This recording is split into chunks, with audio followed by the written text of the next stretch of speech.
acuerdo con datos del Secretariado Ejecutivo del Sistema Nacional de Seguridad Pública, la violencia contra las mujeres en México, y tengo que decir que las violencias, porque hay muchos tipos de violencia, siguen recrudeciéndose. De enero a junio de este año fueron reportados 479 feminicidios. Y a esta cifra se suman los homicidios dolosos contra mujeres, que durante el mismo periodo fueron de 1,398. Tomando en cuenta ambos delitos, México se mantiene en la lamentable cifra de 10 mujeres asesinadas al día, con un incremento alarmante para junio, cuyo promedio fue de 12 mujeres asesinadas cada día. La Red Nacional de Refugios ha informado que de enero a mayo de este año ha brindado atención especializada a casi 20,000 mujeres y menores sobrevivientes de violencias machistas. Un dato terrible para que alcancemos a dimensionar. Cada hora, una mujer pidió apoyo a la Red Nacional de Refugios por situaciones de violencia. Y para que hablemos más de este tema, porque no solamente es necesario, es urgente. Hacemos contacto en este momento vía Zoom con Wendy Figueroa. Ella es directora justamente de la Red Nacional de Refugios. Wendy, ¿cómo estás? Buen día. Hola Adela, muchas gracias por el espacio. Bien, gracias. Y bueno, pues justo con esto que acabas de comentar, me parece maravilloso que enfatices que son violencias contra las mujeres. Pues bueno, estas cifras, más que cifras, son historias de mujeres a las cuales se les ha truncado el derecho a vivir libres de violencia y que, bueno, pues importante decir también, 132 mujeres que se comunicaron a la Red Nacional en estos primeros 6 meses del año hablaron de intentos de feminicidio, y lo cual, pues bueno, es nuevamente un foco alarmante, porque sabemos que el feminicidio es la expresión máxima de las violencias machistas contra las mujeres, pero antes sucedieron situaciones de violencias que las autoridades minimizaron, justificaron e ignoraron, y que el 40% de los feminicidios en nuestro país pudieron haberse prevenido precisamente por esas violencias que pudieron haberse identificado, tomado en cuenta y haber creído en las mujeres, pero que no hicieron nada. Entonces, me parece que México está en una crisis de derechos humanos y que seguimos viendo omisión, impunidad, y que no pasa nada en nuestro país cada vez que una mujer es asesinada. Ahora, ¿qué hacen ustedes, Wendy, cuando reciben una llamada de esta naturaleza? Hay diferentes protocolos. Primero, súper importante es, escuchamos a las mujeres, les creemos. Para nosotras no hay violencias extremas, todas las violencias son importantes, y vemos el contexto. Hay desde orientación especializada y acompañamiento para que las mujeres puedan hacer un plan de seguridad y poder tomar la decisión de cuándo poder salir de casa, porque no nada más es como las autoridades dicen, sal. Para salir tiene que haber un protocolo, debe de haber un acompañamiento y un lugar seguro donde la mujer pueda estar, y por eso tenemos casos de emergencia. Muchas ocasiones cuando nos hablan las mujeres nos dicen, en este momento tengo que salir porque o está dormido, llegó alcoholizado o se salió y es la única oportunidad que tengo. Cuando eso sucede, entonces hacemos todo un mecanismo para poder ir por ellas, desde contactos con redes de apoyo probables o desde ir con algún vehículo. Son estrategias muy puntuales que realizamos, siempre buscando su seguridad y el consentimiento de las mujeres. No todos los casos son así. Hay mujeres que acompañamos durante meses para que puedan ellas tomar la decisión, identificar cuál es el momento más oportuno de salir. Y bueno, otras mujeres logran salir y llegar a los centros externos, que es la cara pública de los refugios, y entonces ahí hacemos un acompañamiento. Todo lo que vayamos haciendo siempre va en apego a los derechos humanos. Es importante para quienes nos escuchan, no necesitamos realizar una denuncia para recibir la atención. La denuncia viene después. Lo primero es salvaguardar su integridad, su vida, brindarle las opciones más óptimas de acuerdo a su caso, que puede ser, como te digo, atención vía telefónica, redes sociales o vía presencial. Puede ser el rescate o puede ser el ingreso a uno de nuestros espacios de protección, y una vez que están ahí iniciamos todo un proceso integral, psicológico, jurídico, social, psicopedagógica, por supuesto, medidas de protección, que eso es importante también, y pues bueno, la atención médica, las secuelas de las violencias emocionales, físicas y sexuales que pueden tener las mujeres y también sus hijos e hijas. Eso me parece importantísimo, eso que estás diciendo, Wendy, que la denuncia viene después, porque lo más importante Así es es. justamente salvaguardar su integridad física, no solamente la de ellos, de ellas en los más de los casos, las de sus hijos también. Y luego, en el caso de las denuncias, hay muchas mujeres que no quieren seguir con el proceso, pero ustedes hacen todo este acompañamiento también. Sí, totalmente. Y algo importantísimo es eso. ¿Por qué las mujeres no quieren continuar con el proceso de denuncia? Porque en México la justicia no es justa. Es revictimizante, es omisa, culpa a las mujeres y en ese sentido es un proceso bastante tortuoso donde, pues bueno, sabemos que en México los agresores son presuntos inocentes hasta que no se demuestre lo contrario y somos las mujeres las que tenemos que demostrar que somos víctimas de violencia. Pero además, algo bien importante, Adela, es que cuando una mujer decide separarse del agresor es donde está la punta máxima de la situación de riesgo. Por eso es que estos mensajes de date cuenta, denuncia, no son efectivos porque estamos invisibilizando que es donde ella se pone en mayor riesgo.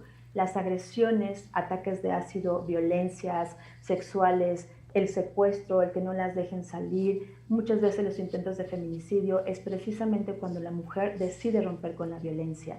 Y esa violencia, esa ruptura se hace a través de decir ya no quiero continuar y entonces los agresores con esta idea de pertenencia tienen las acciones muchísimo más puntuales para de ir directamente a lastimarlas a ellas o a quitarles a sus hijos e hijas, ¿no? Por eso es que hay que tener una intervención importantísima, además de decir, y quiero decirles estos datos, las mujeres que ingresan al refugio, el 32% de sus agresores tienen antecedentes penales, el 25% usan armas de fuego, el 15% cuentan con vínculos militares o políticos y el 12% tiene vínculos relacionados con el narcotráfico. Es decir, la situación de riesgo en la que ellas se enfrentan no es mínima, por eso es que hablamos que ninguna violencia es extrema, toda se tiene que identificar y son muchas de las causas por las que las mujeres no denuncian y no deciden hacerlo de forma inmediata y que nosotras en Apego a Derechos esperamos tiempos, procesos y que lo principal primero es justo pues atender emocionalmente esas secuelas, salvar su vida y la de sus hijos e hijas y después iniciar un proceso en los tiempos y en los momentos correspondientes. Y si me permites, creo que es un tema en el que tenemos que abundar más veces y a mayor profundidad, ¿no? Wendy, pero el tema de hoy que nos ocupa es cómo han venido operando los refugios. Vamos, yo daba algunos datos que proporcionaron ustedes y compartía yo con el auditorio. Han venido operando con el 1% del presupuesto. Y para poder atender todos estos casos de mujeres que, como tú bien decías, detrás de cada dato, porque no puede ser solo una estadística, hay una Así. historia de una mujer y una familia que está siendo violentada. ¿Cómo pueden operar así, pues? Pues mira, operamos con el compromiso que tenemos como organizaciones de la sociedad civil, por el compromiso que hay de las profesionistas, que acaba de decir lo que estuvieron muchos meses sin sus honorarios, y con donaciones y la suma de la sociedad, pero que también desde la honestidad se estuvo trabajando los últimos meses. El recurso tendría que haber llegado máximo en el mes de marzo. Empezó a llegar a cuentagotas el 9 de junio. Al día de hoy, Adela, en esta fecha todavía hay refugios que no tienen su presupuesto, lo cual es inadmisible. Efectivamente hay un subejercicio de más del 94% y pues conforme iban pasando los meses, tuvimos que hacer algunos ajustes, tuvimos que dejar de dar algunos servicios, de limitar algunas situaciones médicas, siempre obviamente procurando la seguridad y el bienestar de las mujeres y sus hijos e hijas, pero tenemos que ser honestas, tuvimos que posponer algunos traslados, algunas atenciones que no eran de urgencia y que no ponían en riesgo la vida, las tuvimos que posponer y esto no tendría que haber sucedido porque el presupuesto está ahí. El presupuesto fue etiquetado, simplemente la parte administrativa de este gobierno no lo puso en el momento inmediato, oportuno, y al contrario, fueron procesos burocráticos donde, si bien hemos escuchado declaraciones donde ningún refugio cerró, sí, totalmente, ningún refugio hasta ahorita ha cerrado, pero no ha sido por el compromiso del gobierno federal, ni los municipales, ni los estatales. Ha sido por el compromiso de la sociedad civil, de la ciudadanía y de quienes estamos operando los refugios, y por supuesto las personas que se han puesto a donar y a aportar para que esto funcione. Pero bueno, ha sido una situación que efectivamente no puede detenerse porque las violencias no se han detenido. Me Por queda eso, clarísimo. Y han ido en aumento, ¿no? El mes de junio, exactamente. basta con revisar el mes de... Llegamos 12 mujeres en el ah, mes de junio asesinadas, sin dejar de mencionar la cifra negra que tenemos en México, que es más del 90%. O sea, esas 12 mujeres, que son historias, que son vidas, y además otras familias que trastocan estas violencias, pues es solamente una pincelada de lo que realmente sucede en nuestro país. Ahora, lo decías, no ha cerrado ningún refugio, pero otra vez mi pregunta, pues, ¿cómo están operando, no? Estamos operando pues con lo que se tiene. De una forma sí tratamos de que sea digna, pero esto es una transgresión a los derechos humanos. No es un tema solamente de este gobierno, esto ha pasado todos los gobiernos, que todos los años tenemos que buscar y exigir un presupuesto que tendría que ser progresivo, que tendría que ser plurianual, porque además, déjame decirte, Adela, y lo sabes, pero para tu auditorio, es que no hay recurso para que operemos los 12 meses. A veces dan para 8, a veces para 9, a veces para 10, a veces para 11.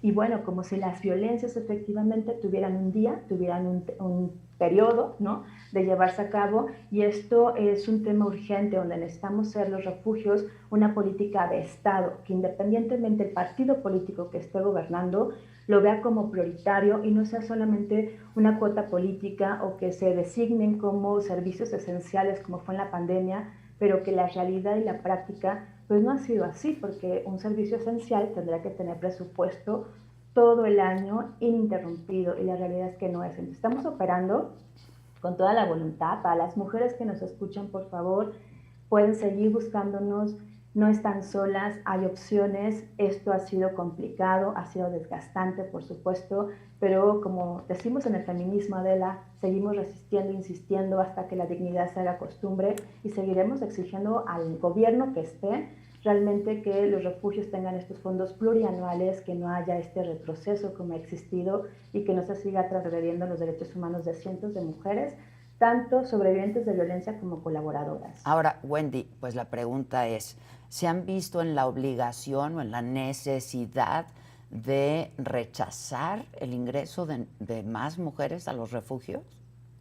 No, afortunadamente no. Hemos creado también, con apoyo de financiamiento internacional, las casas de emergencia y las casas de transición, y esto nos ha permitido cobijar a las mujeres sin tener efectivamente que rechazar algún ingreso, o bien como red nacional hacemos la referencia de casos. ¿Qué es lo que sí nos hemos visto limitadas precisamente, y que esto genera frustración en las mujeres? Posponer sus procesos, posponer algún proceso médico, algún proceso de implementación de su proyecto para la autonomía. Hemos tenido que posponer algunos trámites jurídicos que implican recursos, ¿sí? En un país donde tendría que ser gratuito el acceso a la justicia, no es así, todos los trámites documentales, etcétera. Y bueno, esto nos ha llevado a tener pues un stand-by en los procesos, que generan las mujeres una situación de frustración, pero también este mensaje claro de no somos prioridad, ¿no? Muchas mujeres incluso nos han dicho, si no tienen recurso para tal cosa, no pasa nada, así me voy. Pero no es el tema de así me voy, porque ellas tienen el derecho a ejercer su ciudadanía. Entonces, el impacto que tiene no entregar el recurso en tiempo, me parece que no está teniendo claridad en las autoridades, y que nos piden paciencia, pero esto no es un tema de paciencia, es un tema de derechos humanos, y que efectivamente, pues bueno, necesitamos pues evitar que esto suceda, y esto es lo que ha traído más situaciones también, hay que decirlo. Algunas compañeras colaboradoras han tenido que renunciar porque no podían mantener Pues sí, pues estando pues, claro, sí, sí, colaborando sí. de una forma altruista, y que esto es grave porque hicimos un análisis y más de 700 familias, 7,000 familias, perdón, fueron afectadas, tanto mujeres residentes como colaboradoras. donde pues, se les quitó también el empleo porque efectivamente no podían seguir siendo altruistas, porque no comes del altruismo, ¿no? Wendy, ahora, lo que es todavía más grave es que el presupuesto ahí está asignado, ¿no? Ujú. Solamente, pues, este famoso no bajan los recursos, ¿no? No han bajado el recurso, no bajan el recurso. ¿Confían en que les van a dar el presupuesto asignado en lo que resta del año? Mira, estamos haciendo todo un trabajo con las legisladoras, los legisladores, tenemos varias reuniones. Lo vemos complicado en el tema de que pareciera ser que solamente hay una escucha y una verdad. Este gobierno ha tenido una criminalización impresionante con las organizaciones de la sociedad civil, una persecución con las defensoras de derechos humanos y las feministas. Sin duda vamos a exigir, porque es ley, no es un tema de pues favores, es un tema de un compromiso y una obligación que tienen que hacer. Confiamos en la ley, confiamos en las legisladoras que nos están escuchando en que garanticen que esto se ejerza en la Secretaría de Hacienda. Lo que nos parece preocupante es que no haya esta conciencia ni haya este reconocimiento de los obstáculos que sucedieron dado una transferencia totalmente equívoca en el momento menos oportuno del programa de refugios de la Secretaría de Bienestar a la Secretaría de Gobernación. Fue una transferencia de la no planeada, por supuesto nula en perspectiva de género y derechos humanos, donde se les informó desde el año pasado que si iban a hacer esta transferencia tenían que cuidar que no hubiera una transgresión a los derechos humanos. Vemos nuevamente, y eso me parece preocupante, que hay una unilateralidad, como te decía, donde no hay una escucha y donde todo se basa a lo que el gobierno dice y la rectoría del Estado. Es decir, sobrepasan por los derechos humanos sin darse cuenta de la gravedad, o si se dan cuenta, priorizan las cuestiones partidistas. Y eso es lo que nos preocupa que pueda suceder en los siguientes años, y bueno, por eso seguimos desde ahorita haciendo eco de la voz para que no suceda y se entienda que esto no es un tema partidista, es un Pues tema de no, derechos pero humanos. además, a ver, un gobierno que le apostaba a la transformación, un gobierno de izquierda que evidentemente a todas luces tendría que apostarle a los derechos de las mujeres, ¿no, Wendy? Y creemos, y esa es la exigencia, que pues bueno, tenemos que pasar de los discursos a las acciones. Y sí creo que este sería el No, momento exacto. sí han pasado, pero a la inversa, ¿no? Acciones en retroceso, ¿no? Sin Nosotras duda. hablamos de que efectivamente tienen que pasar acciones que realmente damos una transformación y es el momento para garantizar un cambio efectivo que ponga en el centro de la actuación los derechos de las mujeres, los niños y las niñas. No podemos seguir teniendo estos retrocesos y tener estas simulaciones porque efectivamente, pues bueno, ejemplos hay muchos, ¿no? Que se han detenido, se eliminó el Indesol, por ejemplo, y muchas otras situaciones, pero sí necesitamos garantizar un presupuesto que vaya puntualizado para eliminar las violencias contra las mujeres y entender que los refugios son mecanismos que previenen los feminicidios. Mientras esto no exista, pues los índices de violencia van a continuar y mientras se siga minimizando las violencias que anteceden al feminicidio, lo mismo. Así que bueno, nuestra insistencia va a seguir, confiamos en que las legisladoras también hagan su trabajo y los legisladores y exijan que se cumpla el presupuesto que es ley y que no es un tema, insisto, de favores. Así que bueno, de nuestra parte seguiremos haciéndolo. Ahorita seguimos luchando porque estos 7 refugios, que es la información que nos dieron, siguen sin presupuesto, lo tengan. Y bueno, pues vamos a estar vigilantes también de la segunda administración, porque solamente se ha entregado una primera parte de lo que les corresponde a los refugios. Tampoco se les ha entregado el 100%, Exacto. porque se entrega en 2 partes, ¿no? Y lo que nos preocupa, Adela, es que nos piden información, pero que ni siquiera nos han dado los formatos para presentar el informe, ¿no? Entonces, ¿cómo puedes transmitir información o dar tu informe de rendición de cuentas si todavía los formatos siguen en revisión? Entonces, pues este gobierno ha llegado muy lento a la atención, a la prevención, y bueno, esto refleja, la verdad, una falta e incapacidad administrativa para operar los programas definitivamente. Y es negligente y es omiso y criminal en este caso, ¿no? Y Porque una otra vez, violencia institucional, sí, así es, sí, sin duda, sin duda. Oye, totalmente. Wendy, en los últimos años hemos hablado mucho de el aumento, y lo hemos visto, lo hemos hablado porque lo hemos visto, en ataques con ácido y fuego a las mujeres. ¿Qué nos puedes decir de esto? Porque, vamos, hay un aumento, ¿no? En la cantidad de violencias a las mujeres, pero también cualitativamente, ¿no? Esto es una brutalidad, pues. Totalmente. El ataque o los ataques con sustancias abrasivas es una muestra impresionante del patriarcado y esta violencia que marca a las mujeres, ¿no? Que les está dando un mensaje de control y un mensaje también a las autoridades de no pasa nada, estamos en un país impune.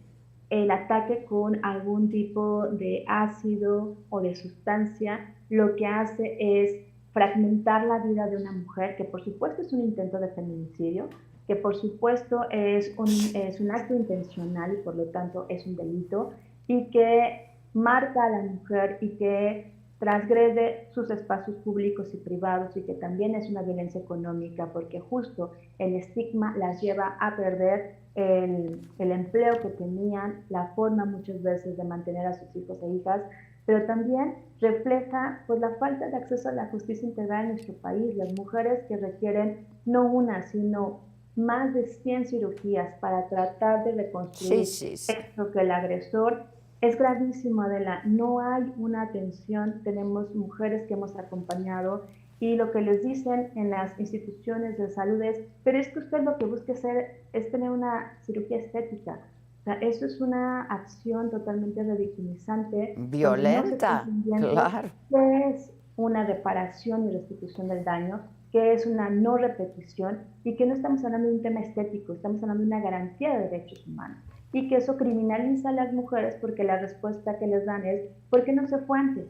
Cuando esas mujeres, muchas de ellas me han dicho, cuando yo fui a denunciar, Wendy, si me hubieran dicho que tenía derecho a un refugio, no hubiera tenido ese ataque con ácido. Es decir, no les informan a las mujeres sus derechos y es una criminalización contra ellas. Sin duda, no hay campañas, no, No hay campañas y las fiscalías y las autoridades en todo México lo que dicen es que las mujeres se autolesionaron, las mujeres se cayeron a la cisterna, las mujeres se suicidaron, las mujeres se quemaron.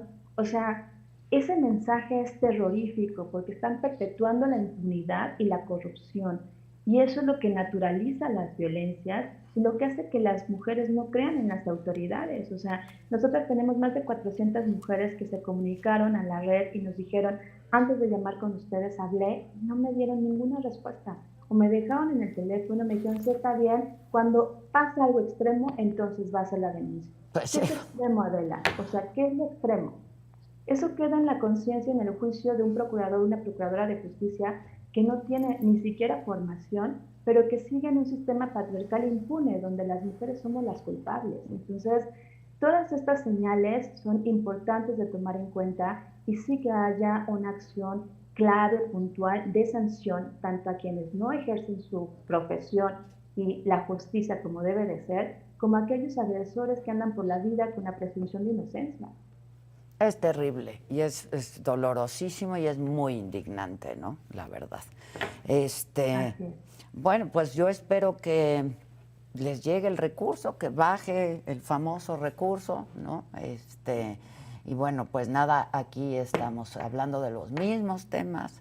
Y yo decía, es cualitativo y es cuantitativo el aumento de la violencia en contra de las mujeres. Es terrible lo que está pasando. Estemos en contacto, si me lo permites, y a tus órdenes este espacio, Wendy.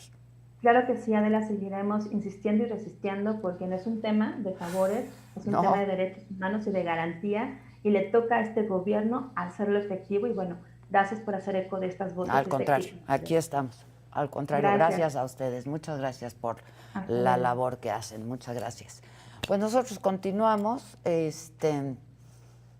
y están mis compañeros aquí ya.